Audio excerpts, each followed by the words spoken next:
আল্লাহ পাক রব্বুল আলামিন বলে কুল ইন কুনতুম তুহিব্বুনাল্লাহ কুল ইন কুনতুম তুহিব্বুনাল্লাহ ফাত্তাবিউনি ইউহিব্বুকুমুল্লাহ।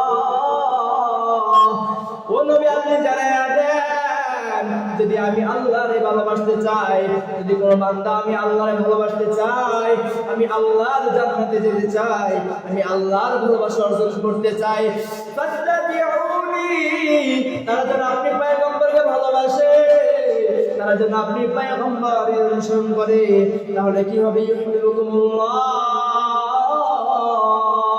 আমি আল্লাহ তাদেরকে ভালোবাসবো।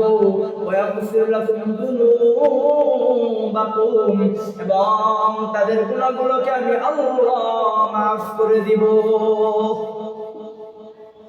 ভাইরা আমার, এজন্য যদি আমরা আল্লাহকে ভালোবাসতে চাই, সর্বপ্রথম আমাদের ভালোবাসতে হবে আমাদের পয়গম্বর হযরত মুহাম্মদুর রাসূলুল্লাহ সাল্লাল্লাহু আলাইহি ওয়াসাল্লামকে। আল্লাহর নবীর ভালোবাসা যদি অন্তরে ধারণ করতে পারো, তার সুন্নাহগুলো যদি পালন করতে পারো, তার ভালোবাসা যদি বহিঃপ্রকাশ করতে পারো, আল্লাহ পাক রব্বুল আলামিনকে ভালোবাসা হয়ে যাবে। আর আল্লাহ পাক রব্বুল আলামিনকে যদি একবার ভালোবাসতে পারো, আল্লাহ পাক রব্বুল আলামিন যদি তোমারে ভালোবাসে, তাহলে তোমার জান্নাত প্রয়োজন নাই, তোমার জাহান্নাম প্রয়োজন নাই।